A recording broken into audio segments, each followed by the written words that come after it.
Hello, everybody, and welcome to our wonderful spotlight HOLA. We are the industry as part of our HOLA diversity initiative. Thank you for joining us today, and we are so extremely honored to have with us wonderful actress, singer, dancer, Elena Estér. Welcome. How are you? Hi, thank you for having me. I'm doing great. Our honor. I'm just gonna read a couple of lines of your amazing bio, and then you're gonna tell us a lot more. Okay. But Elena Estér is an indigenous Andean Warmi woman actress, dancer, and singer who happened to be born on Pomanoc in New York City. She has performed and traveled internationally, and she has a wonderful passion for languages, for animals. She's very aware of Mother Earth and nature, and very proud of her indigenous background. She's going to tell us all about it, and we're so happy you are with us, and we are the industry. Welcome, Elena. How are you? Thank you so much. I'm doing great. Thank you for having me. Where do we begin? Okay, so I would like to ask you a little bit, tell us a little bit about yourself and how this passion for the arts was born. Maybe it was born already in the womb of your mother, but in life, right? The moment you were out in the world, when did you feel that? That's so lovely because my mom was a dancer. She danced she is from Peru. Well, we're from the Andes, both my mother's side and my father's side, just different parts. My father's from Colombia and my mother's from Peru. My mother danced for Danzas y Estampas de Peru. That was based in New York, but she also danced in Peru.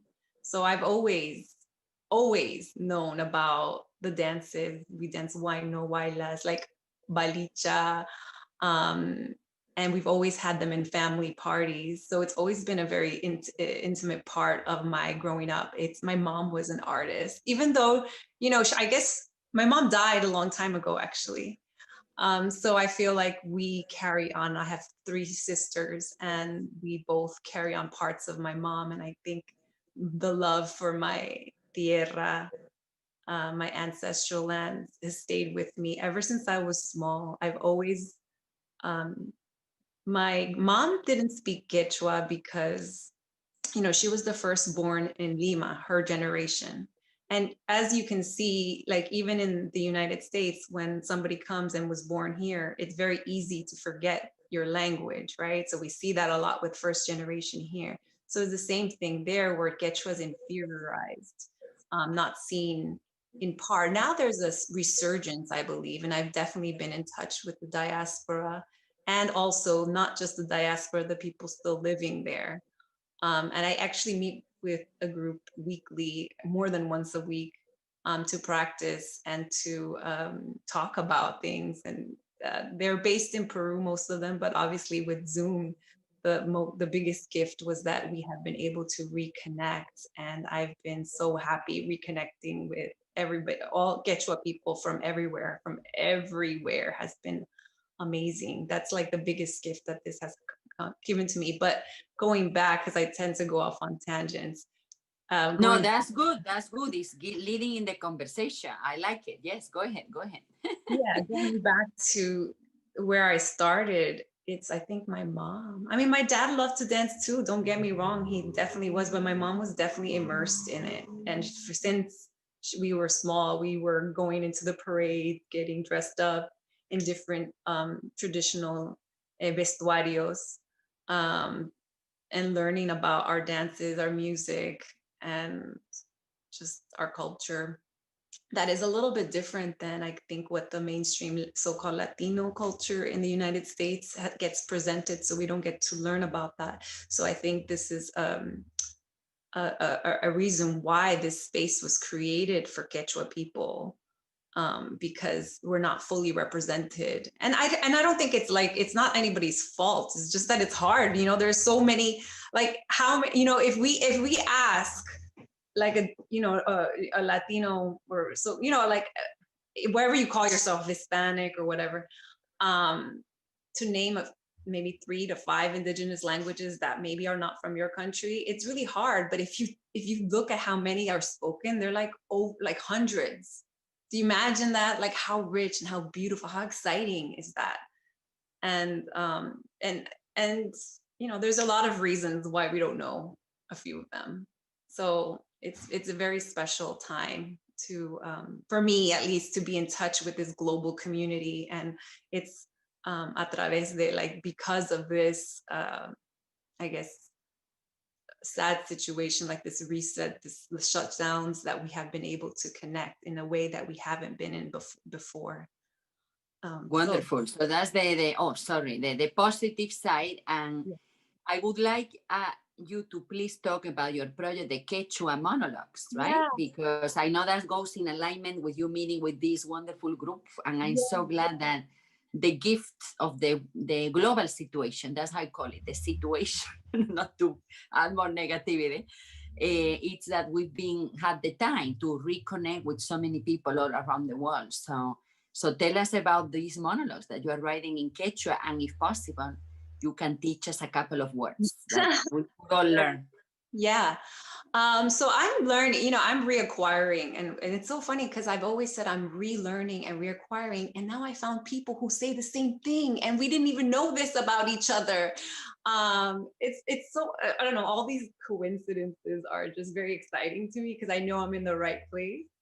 And so it started because I kept inquiring within, like, the Latin America or Latino, Latinx groups, like, hey, everybody, does anybody know any place in Quechua? And, like, besides, like, the, you know, there's like one that everybody knows, Ollantay, but like besides that one, nobody really knows. And it's, again, it's like, is there, and I go, is there something? You know, there is one group that somebody told me about, but I was also inquiring with my teacher. And he was giving me some poems and some songs. And I go, you know what? Like, maybe it's time to create also some more and talk about, you know, sometimes I'm from this acting school that's like, don't wait for somebody to make something for you. You go do it. Mm-hmm. So, and I've gotten that message a lot in different aspects of my life. So I said, you know what, let me, like, why, like, I've been working on my own. I was like, oh, I want to work on one, just to have a monologue and work on that and work on it. And so I said, let me do a project where we can compile these projects. So I'm inviting anybody who wants to do this also to, like, work with me on this. So we can have contemporary monologues written not just by Quechua people in the Andes, in our ancestral lands, but also in the diaspora, which there are many of us. Many, and it's so exciting to see. So yeah, that's basically it. It's just was born out of my failure to find anything, and then my saying, like, there, you know, we can write, and even within the Quechua community, there's going to be different lived experiences. So how exciting would that be to show, even within the community, which is within a larger, already diverse community, to even show the diversity within that sub-community.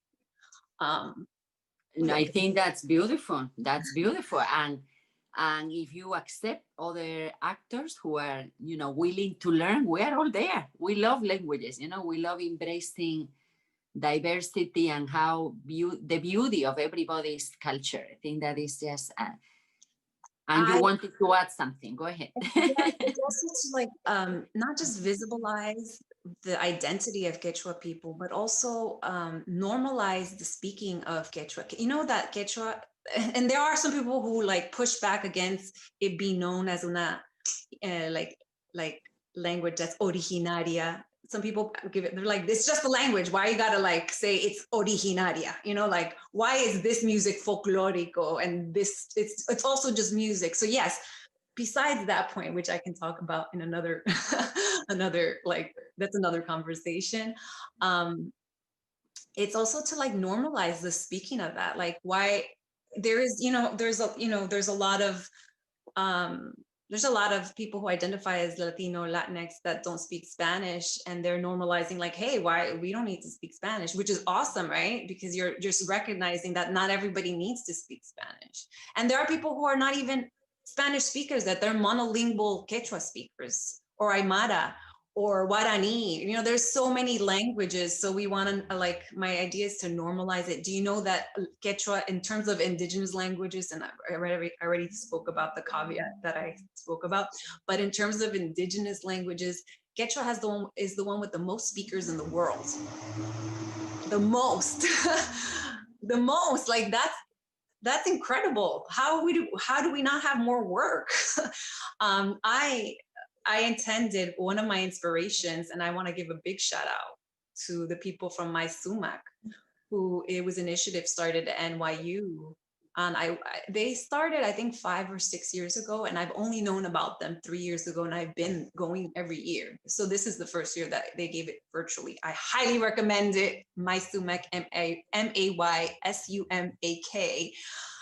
Where it's like a film festival where they feature Quechua films, Quechua and Quechua. So here's another thing about Quechua, right? That there's different dialects.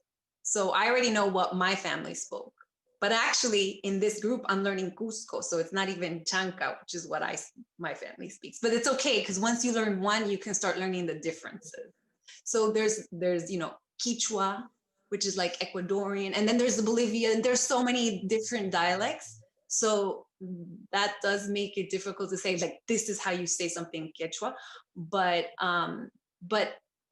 again, this supports the notion that there is room for everything, and there's a validity and value. There's a value to presenting the work. So my sumac is a big inspiration because this is where I saw a lot of work by Quechua and Quechua artists for the last 3 years, and they've been growing as a community as well. And so I've connected with a lot of people there, been inspired by a lot of people there, and felt very connected to everybody's experience as a Quechua person there. Okay, and this group is in NYU. I'm asking because I'm sure people seeing us, they're gonna be interested too, right? Yes. So how can they connect, or let's say they love that culture, even if they didn't grow up learning that language. Like, for example, you know, I consider myself a woman of the universe, like, oh wow, giving a title, you know, have to make. I love learning, and there might be other people who love learning, even if they didn't grow up with that language. So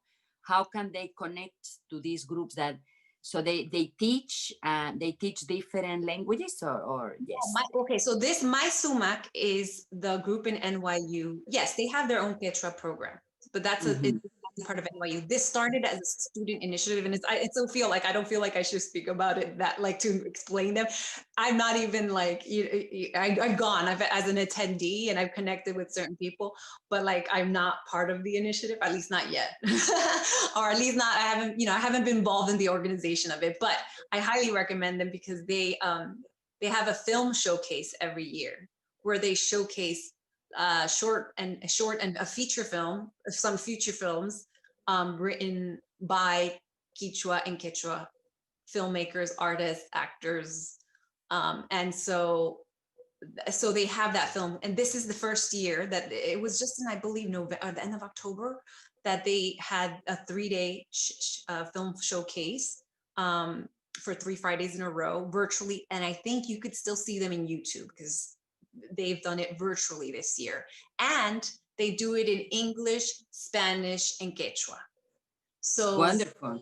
Yeah, so it's trilingual because of course there's a realization that I'm still learning, right? So not everyone speaks Quechua or even knows a word in Quechua, and there's many people who are just interested in it. So it's a very open and welcoming group, and I'm so grateful because that was part of my inspiration. I'm like, whoa, there's a group of us. Like, this is awesome. I took my sisters and we had so much fun. Like when it was in person, in the last couple of years, and last year they were even able to do part of it in Ecuador and part of it in New York, Jersey. They have different venues they had one in Queens, one in Jersey, and one in at NYU.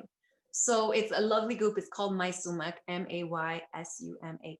Sumak, and you'll see them on Instagram, Facebook, and YouTube. That's great. No, thank you And sorry, for you just got one more no, thing. go ahead, go ahead. You have to like listen to the artist. They had Liberato Cani. He's Peruvian, Quechua. Liberato Cani, Liberato Cani, Kni. He is the bomb. Like he's a hip hop artist. Like he mixes like traditional rhythms of the Andes as well as coastal rhythms of Peru into hip. His work is amazing, and he was also gave us a private concert at our school, which is called Hamutaiwasi, HAMUTAYWASI. So that's our school, but there are a few schools now, but I really love our school. It's based in Peru. It is only given in Spanish, just so you know. So you have to be, a fluent Spanish speaker, because it's, it's not like the other programs, there are Quechua programs at NYU, Berkeley, and other places that are given in English, but this one is in Peru, based in Peru, and it's given in Spanish. And it felt really wonderful to me to be able to go back to Peru, right, to take this class. It felt very special to me. I just very, very special. No, wonderful. And the beauty of it, you are incorporating your heritage into your work. And I love that you say, we don't wait for anybody, we make things happen. That's right. That's part of this initiative too. Like we cannot be say, oh, they don't highlight artists enough. Well, we are going to highlight. So that's the mission. So now please tell us about your dance work, your work in the theater, your work as a singer, because you are very excited. I know you have all this knowledge of languages, but now we're going to go into the arts. Tell us about your projects. And you have sent us some wonderful videos that, I hope the audience can also enjoy. So tell us, what's your favorite dance project or singing project, or the one most dear to your heart? It's very difficult to choose one. So just whatever you would like to, something that is special for some special reason. Yes. My favorite dance project. Wow. That's very hard to choose. I mean, one of my favorite dance projects is obviously everything connected to when I was growing up learning different dances of the Andes and the coasts of Peru. That's always special. My favorite. Gosh. Okay. I'm gonna maybe talk about experiences. So that's definitely a very big experience. One of my favorite things was learning tondero or starting to learn tondero. It's my favorite dance. It's from the coast. It's not an Andean dance, but it's a dance that I love the music. I love the music and I love the dance. It's so earthy and it's so, like, every time I hear the beginning of a tondero, I'm like, oh, like I just die.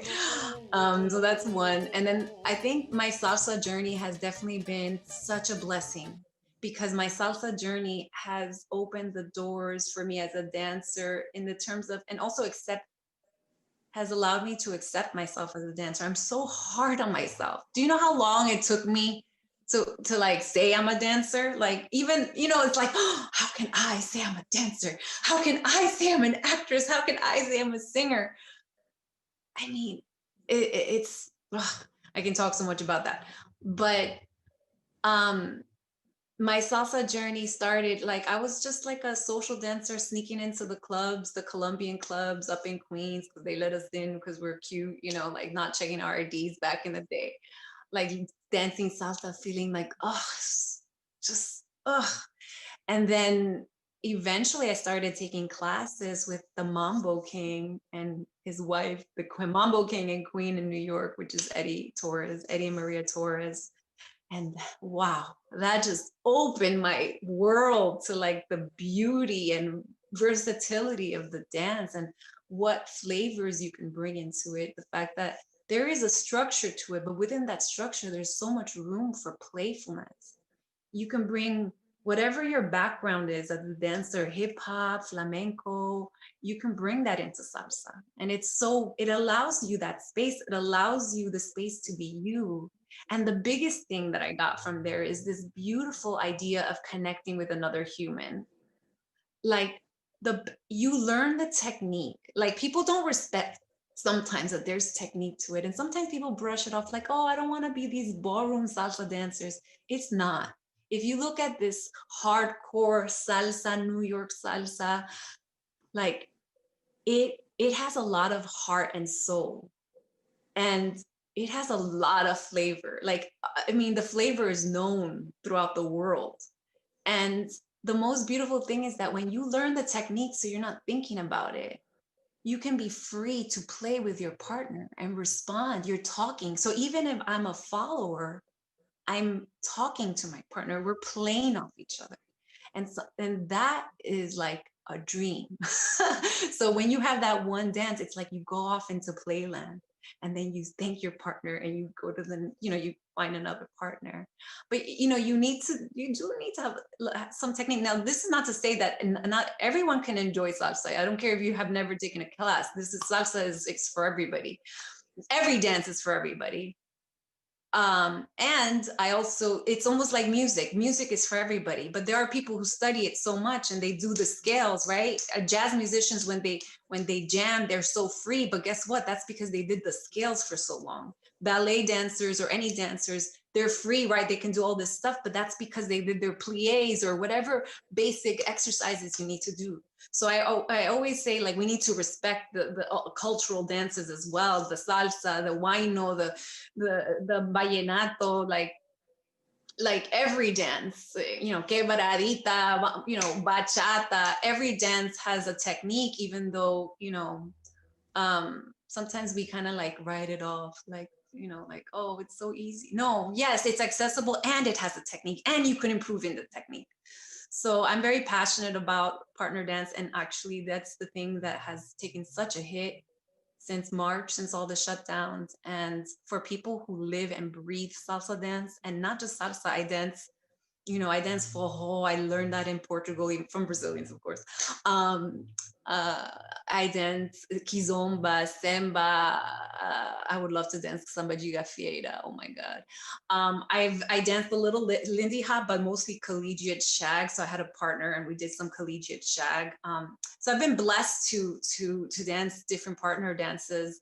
And that is really the biggest loss. Like, I could literally cry, because if this destroys the partner dances, that's such a loss, because it's such a No, I don't think this is gonna be forever, because I told you, I've been crying a lot too. I don't care. The audience can know, because we miss people. We miss our audiences. We miss that, and of course they say, "Oh, wear the mask." Yes, but that doesn't mean you are completely protected and nothing is gonna happen. But let's pray for health for the planet, where we can go back to dance face to face, act with other actors live with an audience. It will happen. It will happen. And thank you for sharing these beautiful thoughts on how dancing connects you to another person's soul, because that's really, when we perform in any form, I think that's what we're doing. We're connecting soul to soul and heart to heart. And yes, now we have Zoom, which is amazing. But I think we're all missing that human presence. But very soon. I miss everybody's smile and everybody's thing. But just to like tie it to my initial thought, I just remembered that, and I tend to do this. I tend to go out in tangents. But the salsa, my salsa journey allowed me, or really, because I was competing and performing a lot with with a professional team by this amazing dancer, Luis Aguilar. Everybody should know about. I mean, everybody who's in the salsa thing already knows. But like, he's an amazing Nicaragüense, lives in the Bay Area. He's one of the best leads on the planet. Like, literally so smooth. He can dance with everybody and he can make everybody look beautiful and good. And anyway, besides that, I trained with him. And I trained with other people also, but this is when I came to the Bay Area. But being on that competitive team really forced me to take ballet 4 times a week as an adult. Then I got into the world of modern dance and Horton and Dunham and grand technique. And then, obviously all the dances of the African diaspora, Afro-Brazilian, Afro-Cuban. So I still train in everything. It's just like there's not enough time to train everything, but I try to be like, okay, ballet, this, like modern, okay, like, Afro-Brazilian, I have my classes. So it opened me into all those worlds even more in a way that I never imagined. So I'm really grateful for that experience. Well, I'm so grateful. You are inspiring all of us because you communicate, transmites this wonderful artistic discipline too. That you are very disciplined and organized, and you want to be very well-rounded. You are, and that is such an inspiration for all of us. And now, I want to ask you about your love for animals because it's very beautiful, very special, and how you incorporate that into your work. Please tell us because it's very exciting when I read about it. Thank you. I love animals, and it's funny, I didn't really grow up. I used to be scared of a cat, and I would be scared of most of us are scared of cockroaches, right? Growing up in New York City. But I wouldn't I would feel weird. Like I wasn't used to being so close to many animals until like maybe I was like 13 or something. Then we got a cat. So how did that start? I can't even tell you how my love for animals deepened. I think part of it was having a pet, I'm sure. I have come to love the animals so much. Like I pet sit too. I don't have an actual pet. And I actually think that in an ideal world, we wouldn't have pets. Like we would have, like everybody would be free, but that's like another conversation. But and I think, and that also made me become vegan. I was vegetarian for a long time. And then I was vegetarian mostly for health reasons. And then that inspired me just finding out. I think it was my responsibility. I felt a responsibility to find out how things are made, how things get to here. I started listening to some radio programs that talked about food politics and food justice and environmental justice. And that really resonated with me because although I was I love the talk about environmentalism and save the animals in the wild, there is a special situation within inner cities and certain neighborhoods that one didn't get access to good food, that didn't get access to nature. So many people are not comfortable with animals. They see them maybe as pests because you're not comfortable with them. You don't know them. And I think this is all connected: animals, nature, where you live, and how certain neighborhoods experience their environment differently. How certain neighborhoods. I remember to get into law school, I wrote an essay about trash cans in my neighborhood and how they're disappearing, I guess because of budget cuts, and how in the nicer neighborhoods, they had like 2 trash cans in every corner. But in my neighborhood, you had to, like, if you need to throw something out, you had to walk all the way home or hopefully walk a few blocks and maybe find one. And they say, because it's like, and then they say, that this neighborhood is dirty. But like we have a higher burden of carrying our garbage everywhere because there's no place to put it. So I made that point in my like law school entrance essay. And I liked it. I like that analogy. It was something I just noticed myself, the disappearing garbage cans. And I'm like, that's not fair. But that spoke to my initial curiosity of this phenomenon, kind of led me into more food justice issues, like the notion of food deserts and our disconnect with nature. And in fact, I was just talking to another Quechua brother yesterday about how even people in the city, we have a right to be connected to nature and the animals. I don't fish, but he actually goes fishing, and there's like a lot of different fish in the waters of around Manhattan. And we don't know that now. I don't, like it's different because it's weird because I don't fish. So there's obviously there's a disconnect a little bit, but the idea is that we're both connecting with the nature that's in the urban settings. Like every time I see a little green thing pop out of the concrete, I'm like, gosh, nature's so strong. We try to like push her down, but she's so strong. She's still there. And you know what else? That will remind you of this beautiful nature that's around even people who live in the urban settings, is that you can forage in the cities. There's this guy in Central Park, Wild Man Steve. He gives foraging tours of Central Park and other areas of New York. And I have gone with him and we pick stuff and I cook with it. He has a whole cookbook of things you can get for free in the public areas of New York City. And I think that's so important for us to like, you know, I mean, how sad it is that we have to think, gosh, we can never take a safari in Africa or something, or go to the Amazon to connect with nature. You know, I don't want it to be a privilege thing. I want it to be a matter of a right as a human.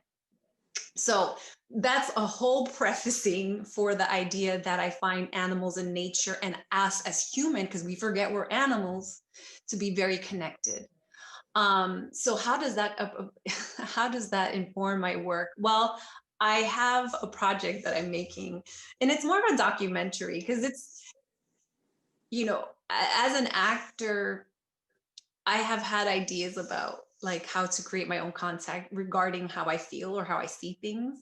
And one of the projects that I am working on, it's like a little bit sad though. It's about, I went to Bahamas, and I'm so grateful to go to Bahamas. And I was like first like really excited because they have this thing called exuma pigs. And like it's like this idea that these pigs like naturally live on these little keys, which are these tiny islands in the Bahamas, and they're like naturally there. And there's rumors like, how did they get there? Did someone plant them there? Did they get shipwrecked there? And the thing is now, because tourists pay a lot of money to go see these natural pigs, but now there's like several keys that have pigs planted on them. And I've talked to people, like they said, yeah, these pigs got planted on this key like 2 years ago. And the thing is that they don't belong there. Like I didn't pay to go see them because I refused to support the industry. I did borrow a kayak and go just because I wanted to investigate. And I found these pigs are severely sunburned. They don't have proper shelter. They can't, there's no mud obviously there. So they try to do in the sand what they can do in the mud. So the mud protects them from being sunburned, because they're going to get skin cancer. And the worst thing, they don't have fresh water. They need fresh water. They don't, no, they're going to get salt poisoning. It's not a matter of if, it's when. They're forced to drink the seawater, and they get very food aggressive because they have to perform for the tourists that come twice a day in the hottest hours of the day, like 10 and 1, to like come out and feed them carrots, because the tourists, they get very aggressive, but they're forced to go into the water. So it's not like the tourists go and find them. They're forced to come into the water, so they already know the deal. And so of course that leads to more sunburn, that leads to food aggression. It's a very sad thing. So I took a lot of footage, and I'm trying to do a small like documentary about it. It's not so happy, I know, but I want to try to make a happy bent. So I've been like researching like how, like, because there's it's a layered issue, right? Because it's like people have to make money, and I understand. And there's people like, how dare you, like humans have to make money, they're more important than pigs. Now we can debate about whether one is more important than the other. I'm not even here to talk about that, because obviously I think animals are valuable in and of themselves, and I'm not trying to compare things. And so I want to address the multiple layers of this issue, which I think sometimes doesn't get addressed, because sometimes I think some people who are not cognizant of the fact that people need money, or the fact that, you know, there's issues with like there's human issues also involved.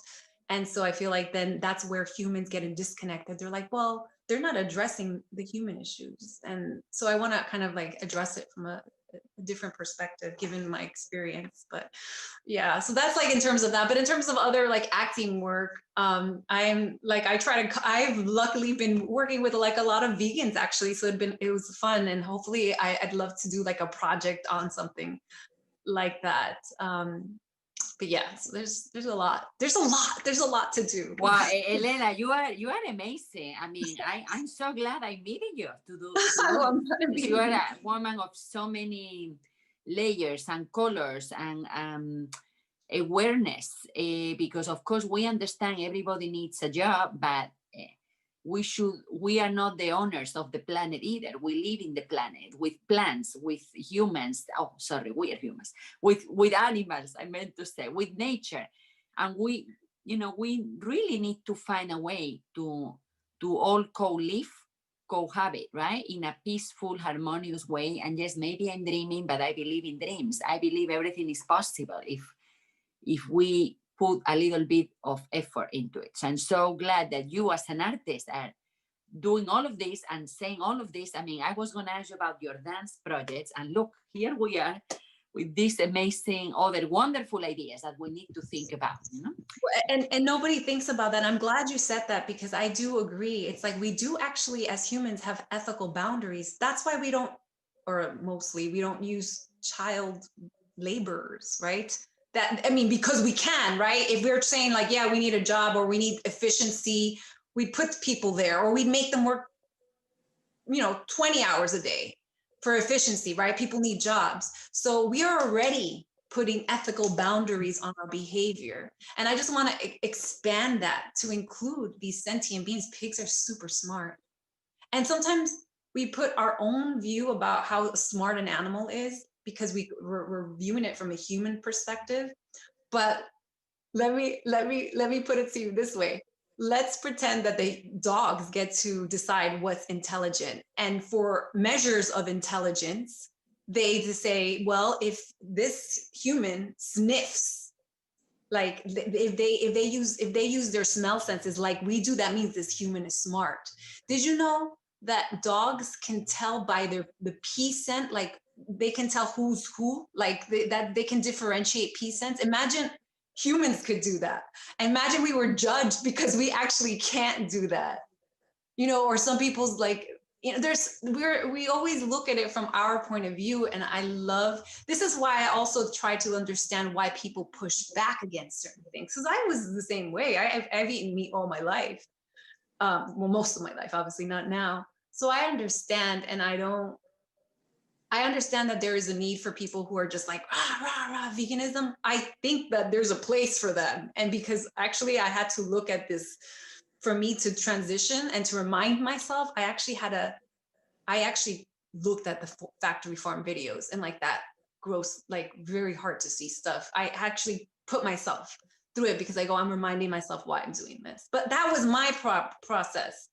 That's my process. But at least the very least thing is that we need to, like you said, share this planet with these amazing beings that we were so blessed to have. I mean, imagine, we've already destroyed most of it, and we are continuing to do that. And the thing is, if humans go, the planet will thrive if humans go. But if ants go, or these little tiny things that we don't think anything about, they do so much for us. They do so much for us. Everything has this place, and humans, we manipulate it too much. We're like, oh, let me manipulate it. Let's kill these because they don't have. Did you? When I went to the Amazon, I was very lucky to go to the Amazon. Okay, deep in the Amazon. When you go there and you see the life teeming and everything that they can teach you, I saw plants that when you bit it acts as anesthesia. Like, these are beautiful plants that the people who live there know what they're for. If you saw the knowledge that we have in there, you would want to protect it. And I go, how can anybody go here and not want to protect it? How can it? But it's forced. It's like short-sightedness, I think. Or it's also our disconnect as a species to the fact that we are nature. and we're with these cycles. We actually are made to go with these cycles. Anyway, I can no, it's beautiful, because this leads us to the connection piece, right? The same way we need to be connected among us and to nature. I would love you to tell us how can people connect with you, know more about your work. And then if you want to, thank anybody, mention your mentors, your message for humanity, and that would lead us towards the end. I mean, I could talk to you for hours, but I know. We will offline.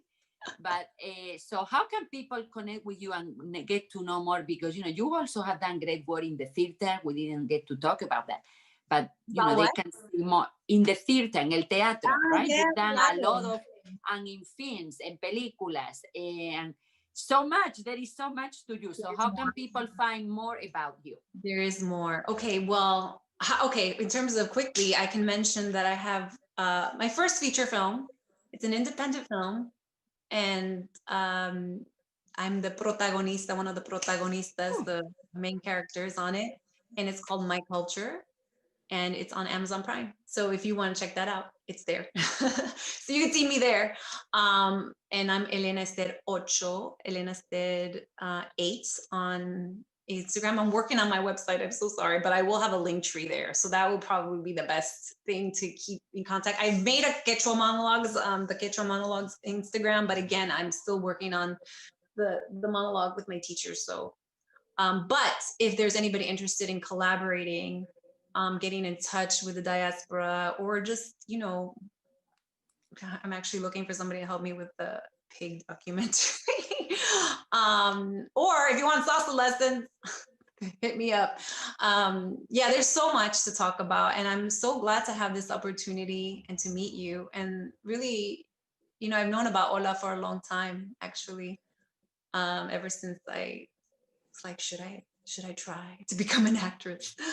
But yeah, so I'm really appreciative of all these new programs, efforts, and just meeting everybody. It's been so special. So there's a lot of good that has been coming out of that. And so I think we need to focus on that and keep building and keep focusing on that, because that's how we're gonna create something new. I'm excited to create new things, new paradigms, new work from everybody's voice. Everybody has a story. Every one of you, we need your stories. Like, I have to remind myself that too. Sometimes I'm just like, so yeah, we need. I'm gonna repeat your Instagram handle. Elena Estér. Elena Estér 8, right? Elena ELENA. Estér is without H. ESTER number 8. Number 8. ESTER, right? Yeah. Yes. Not Estér with H. Although 8, and we put it too, so they can connect with you. All right, your last message for all of our viewers. What would you like to say to the world, but in a couple of sentences, if possible? Okay. What do I want to say? Gosh, that's so. Don't be afraid. Go for it. No. I want. Oh, you know what? I want to encourage people to feel, to be okay with having these uncomfortable conversations. To be okay for people needing their separate space. That in order to have unity, sometimes people need to heal a little bit separately. And that's okay. So if I'm not included in every space, I'm okay with that. I'm okay with that because I respect everybody's boundaries. Part of love is being able to put up boundaries, and part of love is respecting others' boundaries. It's not about you. And then once we can heal and you listen and feel uncomfortable, like what part have we played in this situation? I'm responsible too. I cry about it all the time. I cry about it all the time. It makes me sad for sure. But then let's feel sad. Let's feel mad. Let's feel uncomfortable. And then let's create the work that we want to see. Let's be unafraid to do something new, a little bit out of the box. Yeah. And then that's beautiful. Honestly, tomorrow is not promised. This is not gonna be like, oh, tomorrow's over. So how can we continue our lives? Because tomorrow is not promised. Sometimes I joke, I'm like, maybe can they give us this year back? Nobody ages for 1 year. And just it's, you know, we need to keep creating to get us out. So yes. I mean, and that's the most beautiful, eh? To learn something in Quechua, you could say hello, and there's no real hello. It's like ayanchu. And this is Quechua from Cusco. Ayanchu, which means ayin means good. And you're asking, so ayanchu is like saying you good. It's like, and that's like saying hello. It's like in Chinese. In Chinese is you good is like ni hao. If you translate each word, it's like you good. So it's really interesting. Or tupananchiskama, which is until we meet again. You know, it's that's amazing. I love it. I mean, your message is let's make the world a better place, starting with ourselves. And every day we can put in our little bit of cooperation. Yeah. So Elena, Estér, it's been such an honor to talk to you. Amazing actress, singer, dancer, woman of the world, with this beautiful knowledge of languages, consciousness, social consciousness, nature consciousness. We send you much love. It's been a privilege to have you in our spotlight. We are the industry. Yes, we are the industry. And for the last sentence, I want you to please say love in Quechua. Let's say love in Quechua to the planet. If we can, I don't know. Is there a word for love? Because there's no real word for it. Like kuyay, you could say it's love. If you're saying I love you, it's kuyaiki. Okay, kuyaiki? Yes, you could say that to somebody. You could say that to somebody today. I taught that to my one of my past loves. And he was teaching me Criollo, Cabo Verdeano, and I was teaching him a word in Quechua. So we taught each other like how to say I love you, and I'm like kuyaiki. So that's the perfect ending for this spotlight. Elena, Estér, we love you, we appreciate you.